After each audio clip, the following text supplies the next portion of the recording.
New Mexico Territory, late summer, 1857. A wind comes off the mesa, carrying dust like ash. A woman named Eliza Hart stands in the doorway of a sod house, one hand braced against the frame, the other pressed to her stomach, because she is 7 months pregnant, and the baby is restless tonight. She is 18. She married at 16. Her husband is out behind the barn, checking a gate that never stays shut, because on the frontier, everything is always breaking, always loosening, always one bad day away from falling apart. She hears it before she sees it. Hooves, then the thin, distant shout of men who know exactly what they are doing. Not the panicked yelling of drunks, not the wild noise of a hunt. This is controlled. This is practiced. This is a pattern repeating itself across miles of raw country where law is a rumor and distance is its own weapon. The first shot is for the dog. The second is for the lantern, so the yard goes dark and the dark becomes an ally. Then the riders are in the yard like a sudden storm, shapes moving faster than her eyes can sort. Eliza turns to call for her mother-in-law, turns to call for anyone, but the door is already splintering under her shoulder, and the air fills with the smell of sweat, leather, and the strange metallic bite of fear. This is the part the old histories skip, the moment before the legend begins, the moment when you are still a person with a name and a kitchen table and a quilt you stitched by hand, and in the next breath you become an object to be moved. Eliza sees her husband go down. She sees him reach for the rifle that's too far away. She sees the club swing. There is no drama in it, no speech, no pause. The club lands, the body drops, and the world simply continues. Her mother-in-law runs forward with a knife, and for a heartbeat, Eliza believes absurdly that this will change everything, that a small blade in an old woman's hands can stop the tide. The old woman gets 2 steps, maybe 3, before she is struck hard enough that she folds like cloth and falls into the dirt. Eliza tries to scream. A hand closes over her mouth so tight it hurts. She tastes salt and skin. She kicks, and someone laughs, not because it's funny, but because it is routine. They lift her like she weighs nothing. Someone yanks her arms behind her back. Someone else checks her belly with a quick glance, the way you check the teeth of a horse. Valuable, not for who she is, for what she can do. A rope bites into her wrists. She is thrown onto a horse and held there by a rider who knows the trick of it, how to pin a body against a saddle horn so the captive can't slide off when the animal runs. Eliza looks back once. The house is already a silhouette. The yard is chaos. She thinks she sees her husband's face turn toward the sky. Then the horse turns and the darkness eats everything. For the next 2 days, she rides until she becomes something beyond tired. Tired is a word for people with beds. This is a state where the mind begins to detach from the body the way a hand slips off a wet stone. They ride at dusk and dawn. They avoid open valleys. They cut through arroyos where sound doesn't travel far. When she begs for water, the answer is a blow to the ribs. When she tries to shift her weight to ease the pain in her back, the rider tightens his arm across her chest until she can't breathe, and she learns to stay still. On the second night, she begins to bleed. Not a flood, not an immediate tragedy, just enough to make her heart turn cold, enough to make her whisper a prayer she doesn't fully believe in anymore. She presses her knees together and stares at the stars, and tries to bargain with the sky that has never once bargained back. If you have never been taken, you might imagine captivity begins when you reach the camp, that there is a border, a line you cross. The truth is simpler. It begins the moment they decide you are property. Eliza reaches the camp and sees women moving through it like shadows. Some are native women, their faces unreadable. Some are not. Some have pale hair, braided into a style they did not choose. Some have eyes that refuse to meet her gaze, as if looking at her would mean remembering themselves. A boy no older than 12 stares at her with blunt curiosity. A man speaks and points, and she is handed off the way you hand off a sack of flour. No one tells her rules. She learns them by pain. Work begins before sunrise. She is given a burden too heavy for her body and told to carry it anyway. She cannot do it fast enough. She cannot do it right enough. She cannot anticipate what will satisfy people who do not see her as a person. When she collapses, the stick comes down. When she tries to stand, it comes down again. When she cries out, it comes down harder. She learns to make her face blank. She learns to swallow her voice. She learns that silence is not safety, but it is sometimes the only thing that keeps the punishment short. Years later, she will write a small book. Not a famous one, not the kind that schoolchildren memorize.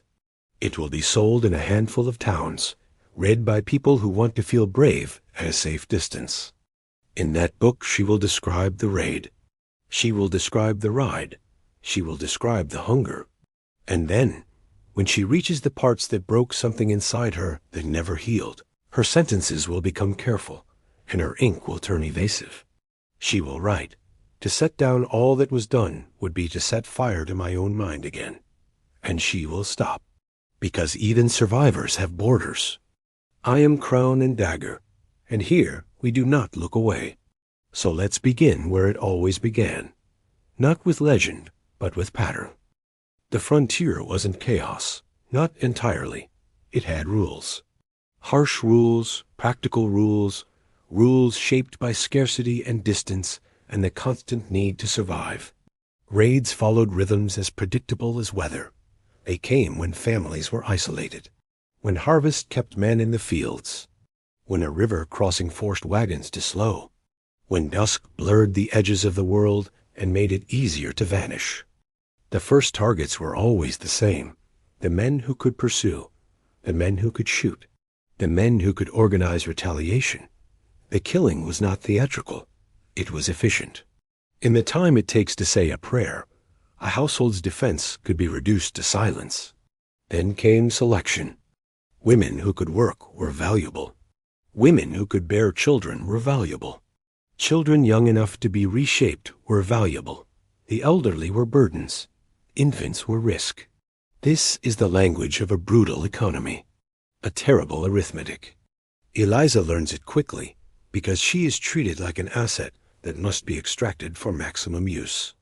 She is put to tasks that ignore her pregnancy: firewood, water, hides, roots, anything that turns her body into labor. She is fed after everyone else. Not less, but last. When food is scarce, last becomes never. Hunger becomes a permanent resident in her gut, gnawing at her like an animal that cannot be satisfied. There are other captives. Some have been here months, some years. A woman with a scar across her cheek tells Eliza in broken English not to speak their language in front of everyone. "It makes them angry," she whispers. "It makes them remember you are not theirs." Eliza wants to ask what happens if you make them angry. The woman's eyes answer before her mouth does. The camp has its own internal order. Not everyone is cruel. That is the part that confuses people who want simple stories. There are women who pass Eliza a sip of water when no one is watching. There is an older man who tells a child to stop throwing stones at her. There is a moment when Eliza is so dizzy she cannot stand, and a teenage girl steadies her arm and guides her to shade without a word. Kindness exists, but it does not cancel ownership. It does not undo the fact that Eliza's life is no longer hers. Punishment is both discipline and entertainment. That's another truth polite histories avoid. Pain is not always inflicted for a purpose. Sometimes it is inflicted because power looks for outlets, the way steam looks for cracks. Eliza learns to watch faces. She learns to predict mood the way sailors predict storms. She learns which footsteps mean danger, which voices mean she should disappear. She also learns that the most effective weapon is uncertainty. On one day, she is struck for moving too slowly. On another day, She is struck for moving too quickly, for bumping a basket, for spilling water, for not understanding a command spoken in a language she does not know. She begins to feel as if the universe itself is rigged against her, as if the laws of cause and effect have been replaced with something random and hungry. In the middle of this, her body continues its quiet work. A child inside her grows. It is a strange thing to be carrying a life while your own life is treated as disposable, to feel kicks and hiccups and tiny movements that insist on the future while everything around you insists you might not have one. When her labor begins, it is not a sacred moment. It is not attended with tenderness. It is a disruption. She is taken to the edge of the camp, to a shelter that smells like smoke and old dirt. 2 women watch her with the cool appraisal of people who have seen death as often as sunrise. Eliza screams anyway. There is no dignity left to preserve. The pain demands sound. She gives birth to a boy. For a few hours, the world changes. The baby's skin is warm. His mouth searches for her. For the first time since the raid, Eliza feels something like purpose return to her body. She names him in her mind. She does not speak the name aloud. Names feel dangerous here. For several weeks, she is allowed to rest more than before. Not out of mercy, but because a dead captive is a wasted investment. Then the work returns, creeping back into her days like a tide. And one morning, a decision is made. Eliza is told she must carry a burden again. She cannot, not with the baby. The baby cries. The crying draws attention. A woman says something sharp. A man responds. Hands reach. Eliza clutches her son, so hard her arms shake. She begs in English. She begs in gestures.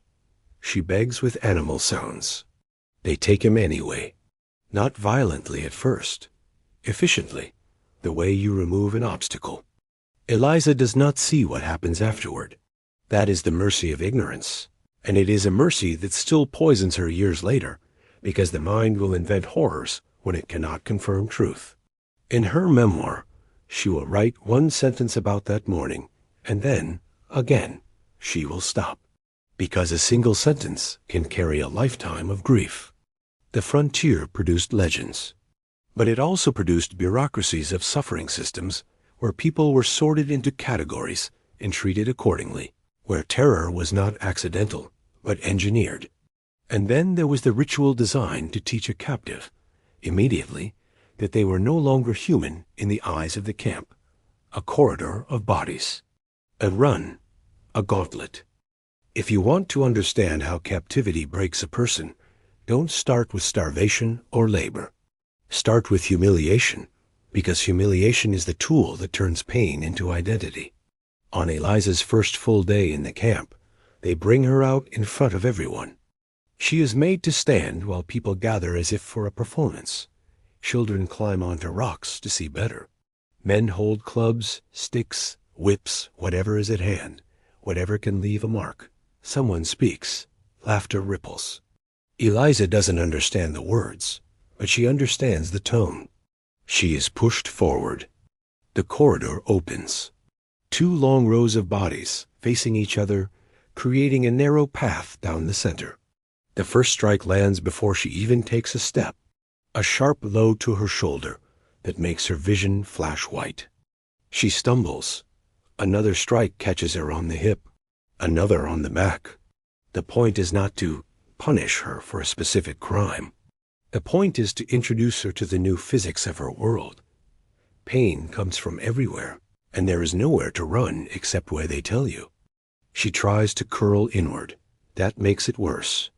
She tries to protect her belly. That earns a shove that sends her into the next blow. Run. Someone screams in English, thickly pronounced. The word is half mocked, half commanded. Eliza runs. She runs like a person running through fire. She runs because standing still means being beaten longer.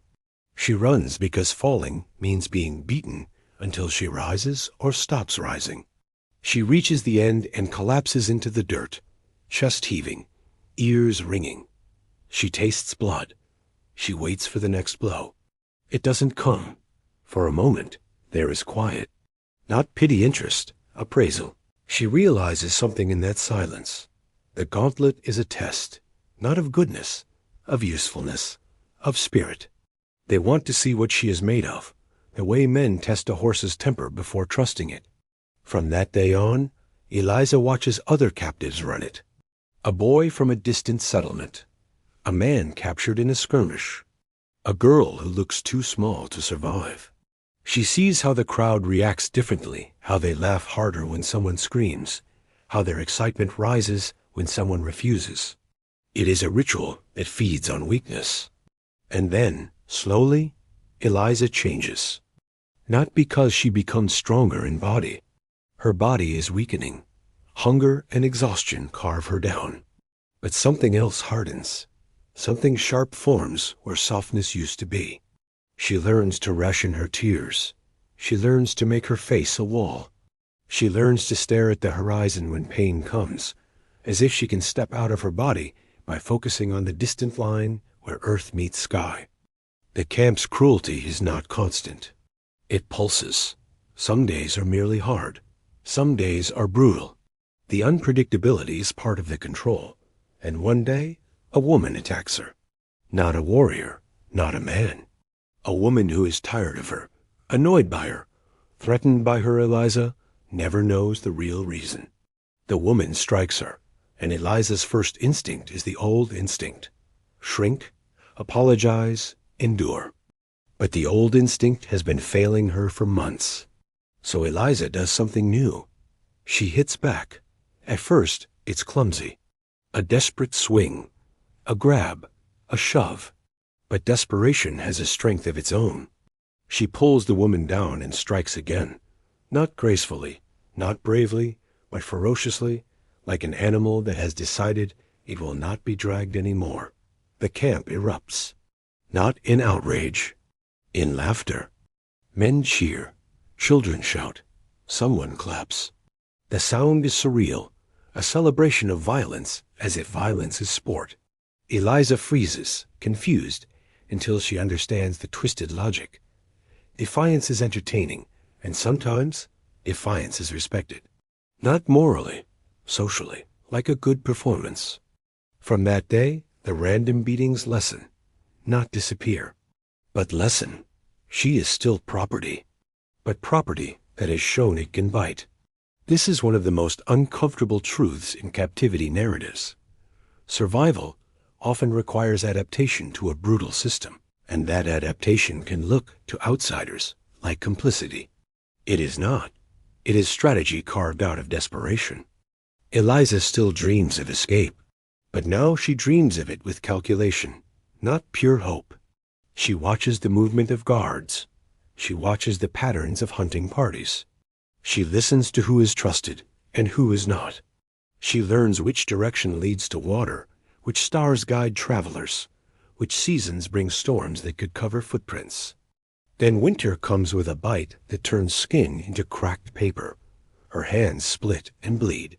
Her breath becomes visible in the mornings. The camp tightens around its fires. And one night, chaos arrives. Not a miracle. A fight. A dispute.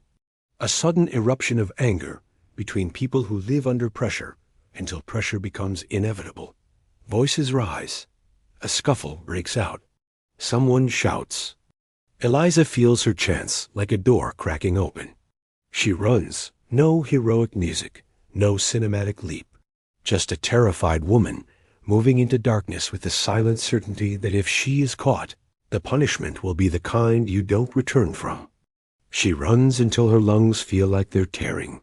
She runs until the ground under her feet changes, until rocks give way to sand, until the night air smells different, emptier.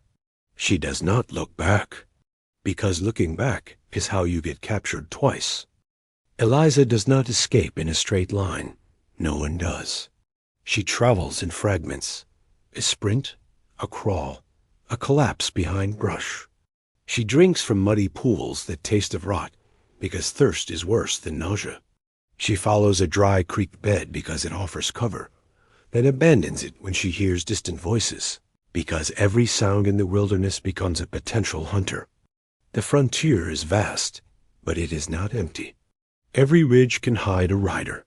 Every valley can trap you. Every decision is a gamble made with a body that is starving. On the third day, her feet begin to fail her. Blisters split. Blood slicks her soles. She tears cloth from her skirt and wraps it tight, but the pain is still there, blooming with every step. At night, the cold crawls into her bones. She huddles beneath a scrubby tree and watches the stars like they are an indifferent audience. She thinks of her husband's face in the yard. She thinks of her son being taken from her arms.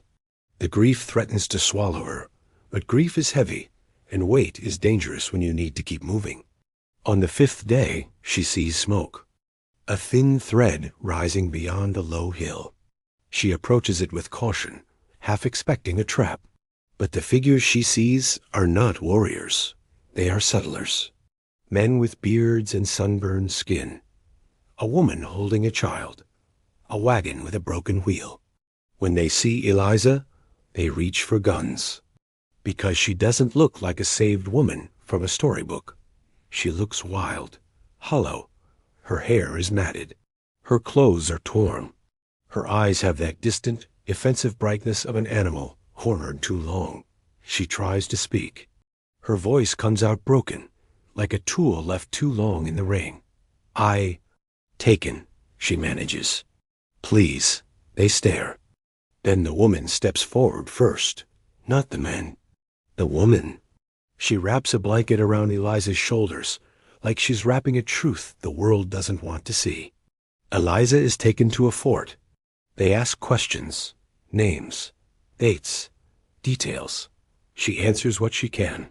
She cannot answer everything. There are things she refuses to say, not because she wants to protect her captors, but because speaking them would make them real again, and real is heavy, and she is already carrying too much weight. The men who take her statement write down the parts they can understand. They ask her to repeat herself where she uses words that don't fit their expectations. They ask her if she is sure. They ask her if she can describe what she means. Eliza learns something bitter. Even when you come back, you do not fully come back. She is returned to family, what remains of family. A father who looks older than he should. A mother who cries and won't stop. A sister who stares at her like she is both miracle and ghost. They call it rescue. But the rescue is its own kind of captivity. Eliza cannot sleep without jolting awake at every sound. A door closing makes her flinch. A raised voice makes her hands shake. She cannot eat without feeling guilty, because eating reminds her that her son, wherever he is, might be hungry. People in town come to look at her. They do it politely, at first. They bring casseroles. They bring small gifts. They ask how she survived. They ask if she forgives. They ask if she learned their ways. They ask questions that are really just curiosity dressed in church clothes. She stops going outside. And then comes the worst question, the one that is never asked directly, but hangs in the air like smoke. What happened to you out there? They want a story that confirms their beliefs. A story with clear villains and clean morals. A story that makes them feel safe. Eliza cannot give them that, because the truth is complicated and ugly and full of moments that don't fit on a sermon page. Because the truth would require describing things she cannot bear to name. Because the truth would turn her private pain into public entertainment. So she gives them what survivors often give the world, the outline, not the center. Years later, she publishes a memoir. It sells well enough for a time. People love horror when it is bound between covers. Newspapers quote the raid. They quote her escape. They quote the gauntlet. They print the parts that are dramatic and skip the parts that are intimate and unspeakable. Eliza reads the clippings and feels as if her life has been turned into a commodity again. Only this time, the market is polite society. She marries again, or she does not. Histories differ because histories often lose women in the margins. But one thing remains consistent in every account. She is never the same. Not because she is ruined, as people whispered. Not because she is tainted. Those are words used to blame victims for surviving. She is changed because she witnessed the frontier's true face. Not romance, not adventure. Survival at its rawest, where every side was capable of cruelty under the right pressures. Where the line between civilized and savage was less a fact and more a story people told themselves to sleep at night. Eliza keeps one object from captivity, a small thing, a bead, a strip of leather, a seed pod, something ordinary to anyone else, but to her it is a reminder that her past is not a story. It's a place she still visits in her mind. Sometimes she holds it in her palm and thinks of her son. She never learns what happened to him. That is the part that never resolves. The part that makes this history a wound instead of a lesson. And if you think that's rare, if you think that's an exception, remember this. For every Eliza who came back with a book and a name, there were thousands who vanished. Names written once in a ledger and never again. Families who waited until waiting became their whole life.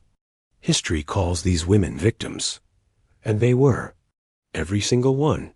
But they were also witnesses. They were the ones who returned with eyes that had seen what people did not want to imagine.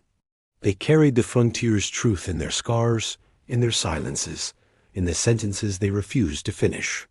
Because some stories can be told, and some stories, even when you survive them, remain too heavy to lift into the light.